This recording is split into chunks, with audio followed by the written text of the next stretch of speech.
That's not where you send it. Very ignorant pastor's section of help. It will be filled. Not a bad synopsis. Good evening. I'm Brad, and you're not. And I'm back. And this is another edition of Brad Rants, where I drink and I rant things about candid videos that I have not seen before, prepared for me graciously by our production staff. Again, associate producer Jeremy behind the scenes tonight. So give him the credit where credit is due, because he's taken time out of his busy schedule to help with this project, and I love him for it. Jeremy, hit me with what you got.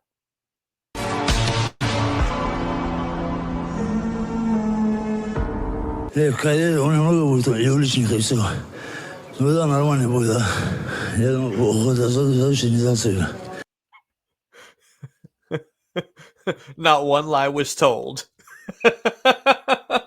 every word of what you just heard was true. That's great. That's great. I love it. More. Give me more. His best friend's little boy's half Vietnamese, and his dad's name is me. So me and I know. Were inspectors at a robotics tournament and turned to bad Asian version of Who's On First. Because the director came up and said, "Hey, who signed up on this robot?" And I said, "Me."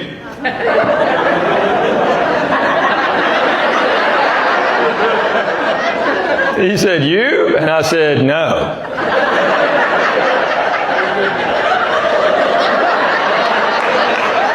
Well, then who? Him.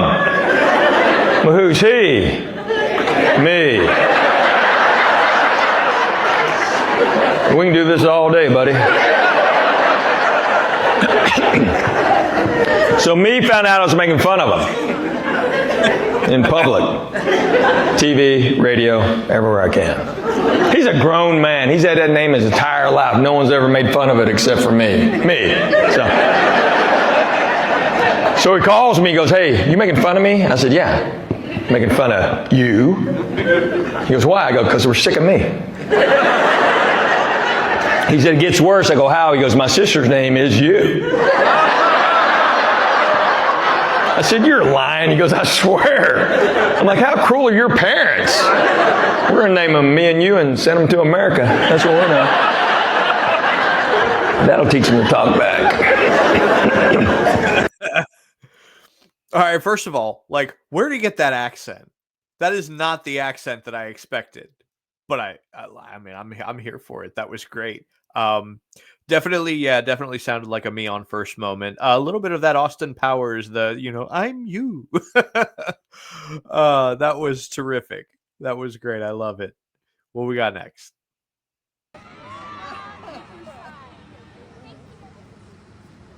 Are we ready? All right. So we're going to count down from 5. Is anyone going to cross the red and white line? Oh, why not? All right. Let's count down. 5, 4, 3, 2, 1.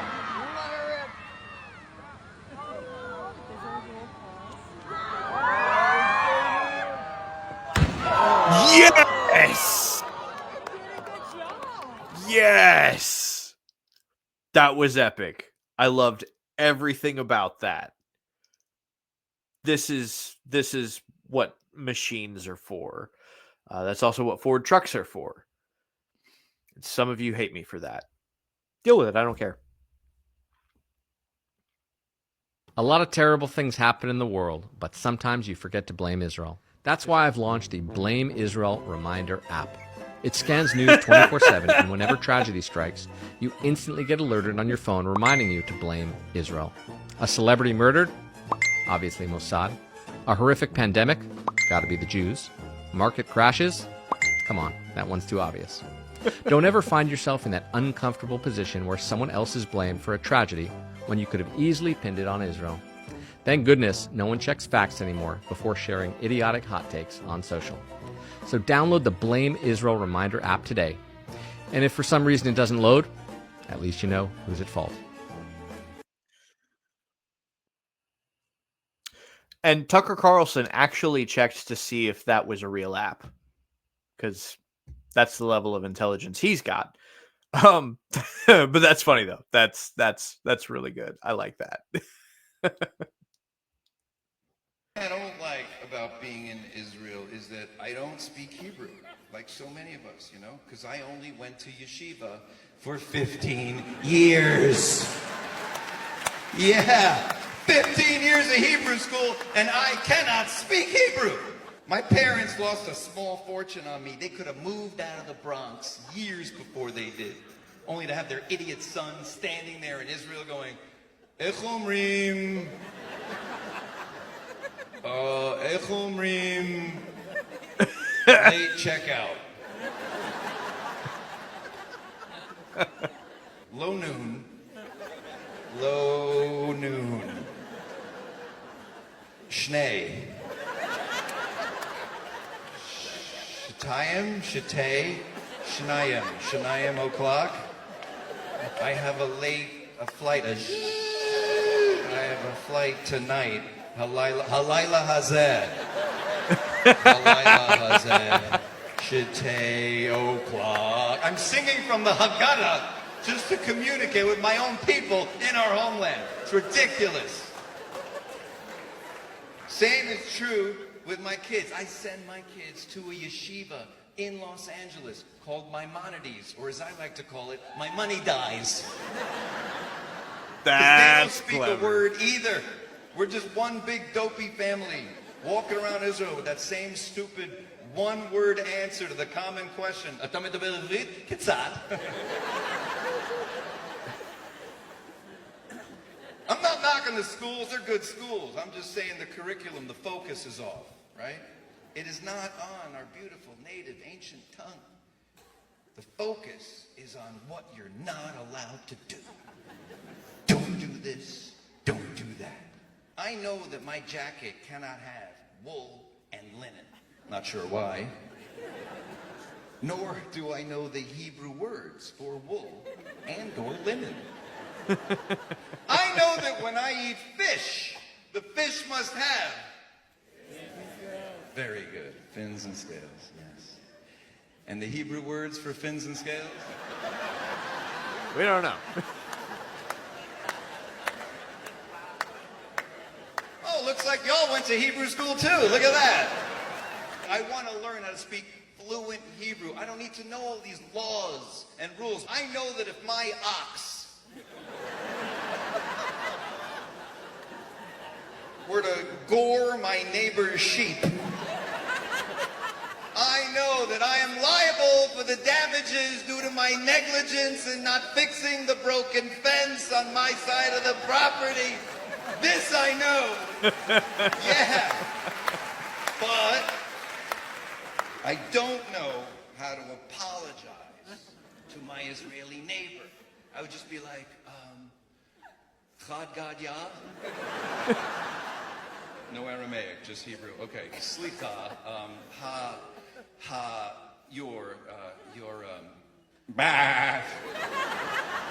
Shelo, Shalach, Shalcha. Okay. Who lo chai anymore leolam ba'ed. We are having a good time, people. It's exciting. So note first there, like he stayed monotone when switching between Hebrew and English. Like he just stayed at the same, and that's because Hebrew is a language that you can do that with. Whereas like Spanish, if you notice, for those of you who speak a little bit of Spanish, I am by no means fluent in Spanish, but I can get myself in trouble with it. You almost always like drop by like half a key whenever you switch back to English. And this is something that a Jewish friend of mine pointed out to me, is that, when you're switching between Spanish and English, you'll be like, necesito una screwdriver. And so like you drop that, like, half a key, and it sounds awkward, but I appreciate that he was able to manage the same tonal quality between English and Hebrew. That was impressive. I thought the bag trick was supposed to work. You doing surgical for an anxiety attack? Yeah, I don't know if he's having a heart attack or an anxiety attack or what's going on, man, but his chest is hurting and his fingers are doing that. Okay, sir, those are called carpal pedal spasms. They can be caused by hyperventilation. So, sir, can we try to calm your breathing? Wait. I thought the bag trick was supposed to work, but it didn't. You mean putting a bag over someone's mouth and having them rebreathe the air? You're just supposed to put it over his mouth. No, I did it wrong.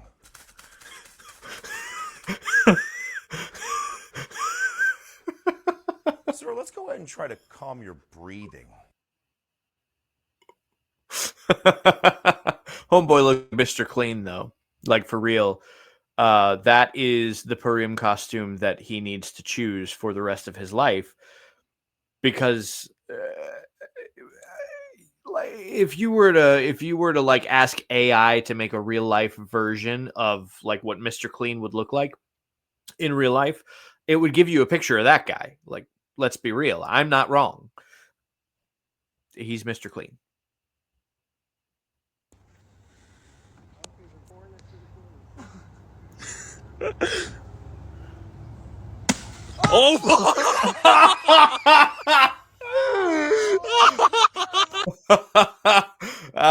Instant karma for the idiot in action. I love it. These are the kind of I wish to do these kind of things and have those kind of things happen to me, and for it to be caught on film. I would love to have been that character, but I'm not, and my friends are far more mature than me. They're too mature to do that, so I miss out. Person that is Italian and went to German school in Italy, I believe that I have a very good knowledge of what happened in the 1940s in Europe between Italy and Germany, okay? And I believe that Americans are misusing the term socialist and fascists, which you know exactly what I'm talking about. Let's call it the F word, in the worst possible ways.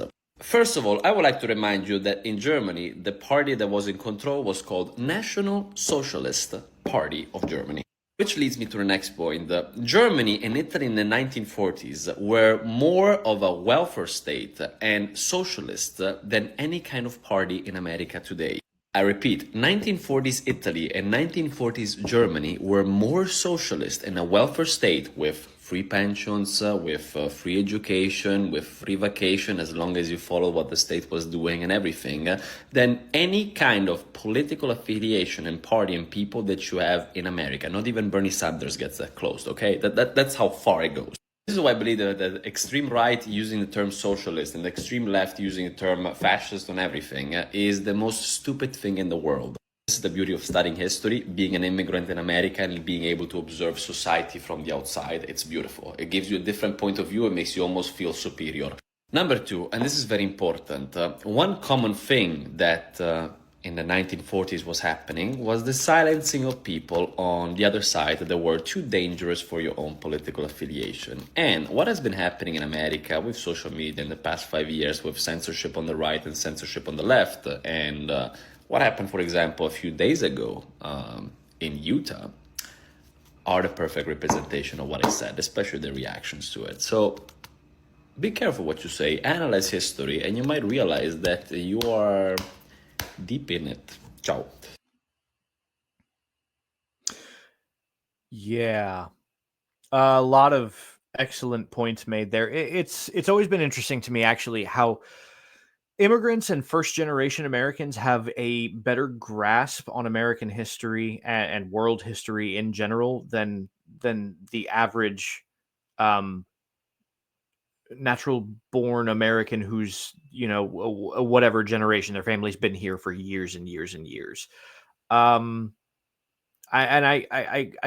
don't know that I could isolate a particular reason why that is. I know that, for me, my father did instill a deep sense of patriotism and love for this country by constantly reminding me of what Cuba is like and how good we really have it here in this country. I believe he was referring to Charlie Kirk, as what happened in Utah. And he's 100% right. This is something actually even Steven Crowder has been, because he's after Charlie Kirk's death. He jumped back on the trail to start the change my mind conversation again. And one thing that he's pointed out is that the radical left is more violent than the radical right. And I mean, that's just observable. If we were to look back at the last 10 years, there are very few like real actual violent crimes that we can observe and say, oh yeah, that was the radical right that did that. Whereas you kind of just have to reach into the bucket of examples of violence perpetrated at political rallies, events, protests, peaceful protests, what have you. You just got to reach your hand in there, grab something, and pull it out, and you've got like 5 examples of the radical left doing something violent. Yeah, yeah, I liked that a lot. I much respect for him for pointing it out. A lot of people need to know that. That obviously the word the F word that he referenced has been grossly overused to the point that people who actually do hold that ideology, they're unashamed of it, and they're kind of coming out of the woodwork here a bit.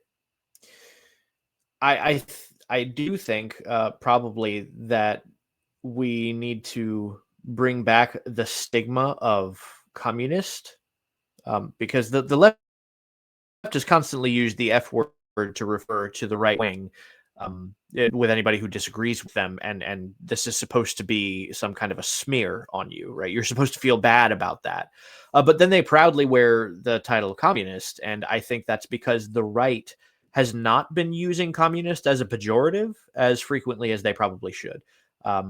So I actually do believe that we need to start using communist as the pejorative that it actually is. Like people should feel ashamed to associate with communism, the same way that people should feel ashamed to associate with the F word. And the fact that I can use one word and not the other on YouTube and not have to worry about getting blacklisted, banned, or demonetized or something like that. That actually should also tell you exactly where the country is at regarding these two terms. And I think that's our last video for the night. So that being, it is not. I was mistaken. I was mistaken. We have So, more. my kid was involved in a drive-by What shooting. do we got?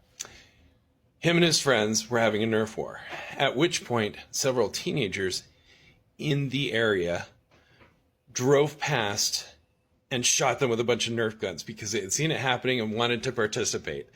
They did repeated drive-by Nerf shootings. Finally, my son and his friends who'd been having their Nerf battle returned fire. And then when the teenagers drove past again and asked for their ammunition back, the little kids, these are teenagers, my son's young, he's in elementary school, the little kids were like, what are you going to give us? And the bigger boy, they literally ransomed the Nerf gun stuff. And the bigger boys, instead of responding angrily, were like, one of us works at Chipotle, we could get you Chipotle food. And so the little kids gave back their Nerf darts, thinking it's never going to happen, right? Well, a kid just knocked on my son's door, kind of bang, bang, bang, like serious knocking. My son goes out and they're like, they brought the Chipotle. So these teenage boys who randomly wanted to participate in a Nerf war with little kids, not only did they participate, then they brought food for the little kids. So I just want to say, next time you think the whole world sucks, or that all the young people in the world are growing up wrong, or any of the stuff that you see a million times, there are kids out there who will see little kids. These are little kids playing Nerf, and instead of making fun or just driving on, they're like, hey, we used to play Nerf. Let's go do that again. The world's full of awesome people. Remember that next time you see this. Remember that next time you feel sad. Remember the awesomest drive-by shooting that ever was.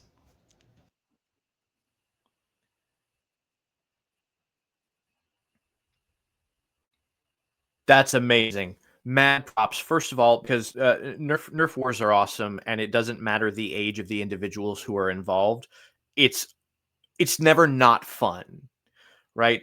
But then just props to the kids for hustling some Chipotle like that. Like I'll bring to that. That's amazing.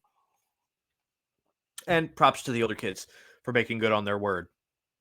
Good on you. Hope in humanity.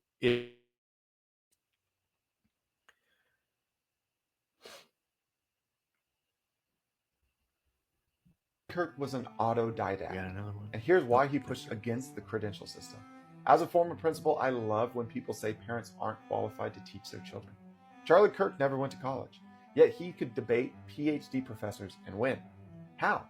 He was self-taught, an autodidact who learned through reading, questioning, and thinking, not sitting in classrooms, being spoon-fed information. Here's what critics miss about homeschooling. You don't need to be an expert in every subject. You need to be willing to learn alongside your child. Homeschooling is inherently educational for parents. You're constantly growing, stretching, and questioning, and learning to give your children the education that you want for them. The same parents who taught their children to walk, talk, and think are suddenly unqualified to teach them to read?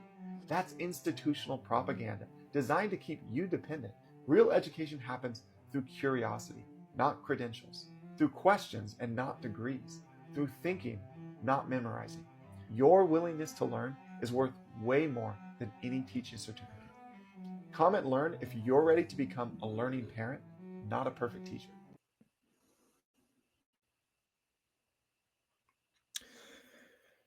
Yeah. I so I was homeschooled coming up, and I'm a big supporter of homeschooling. Have always been a big supporter of homeschooling. And it's one of those things actually that uh, something that Jordan Peterson once said, and it was about a different subject. But essentially, the point that he was making was that since you're the child's parent, you actually want the best for that child in a way that like no other human being really does. And that's why you, as their parent, will give a better effort at doing that for your child than anybody else really will. And that's what qualifies you and makes you the most efficient at doing it. And it always baffled me that it just seemed like Jordan Peterson maybe didn't quite grasp that same logic applies to homeschooling. I don't know where he sits on homeschooling, but I seem to recall that maybe he wasn't a big fan of it.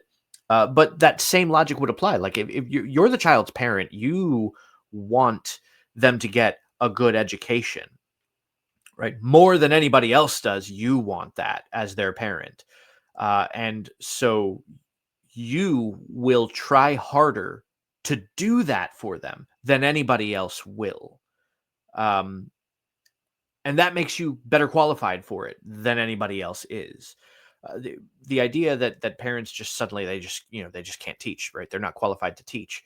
Um, I I reject that. I reject that in totality. And I have always appreciated that about Charlie Kirk in particular. I've always appreciated that he was able. I didn't agree with everything that he said, but I appreciated that he was able to articulate his points as intelligently as he was, and that he was as informed as he was, as somebody who does not have academic credentials. Obviously, I've tried to live by a very similar model. I don't have academic credentials for theology or any of the work we do here at Alternate Media. But you don't need it. I've kind of always told people like, look, and I'm not against college. I think college is a good thing. I do agree with Charlie Kirk that in recent years it's been an absolute waste. But I think the intended purpose of higher education is a good thing, particularly in the world of theological scholarship and philosophy and what have you. Um, I've just I take issue with people who think that you absolutely have to have that to have something worth saying. Um, I I've kind of always said that I pride myself as being a theological Goodwill Hunting, and I think that rings more or less true. I've tried to explain to people that college is more or less a place that you go to pay people to tell you what books to read. That's essentially what it amounts to. Because there's no, when you think about it, there's no like secret archive hidden behind lock and key deep in the halls of a university that contains this secret knowledge that nobody has access to unless you attend that university. That's not a real thing, right? Anything that they're going to teach you in college is something that you can find on the internet or in a library, right? There is no secret knowledge that you can't learn on your own independently. You just have to do the due diligence to learn it and to make sure that you are fact checking yourself and the information that you're learning so that you're not just going down some conspiracy theory nut rabbit hole full of bad information that has no evidence to support it. But you can obtain an education that will allow you to converse at the intellectual level with academics without having to go to college. It is in fact possible. That being said, I do also recognize my tendency for immature jokes, and maybe college kids have that too. I don't know. They've always seemed more mature than me. With that, thank you all for sitting through this. Tonight, I am drinking the Bushmills Prohibition recipe, which is it is a favorite of what I've been sipping on. We have our second edition of Preparing the Way launching, and a relaunch of the first edition. For those of you, who have the original first edition, I think I've announced this before, but there actually is a typo. I'm not going to tell you where it is.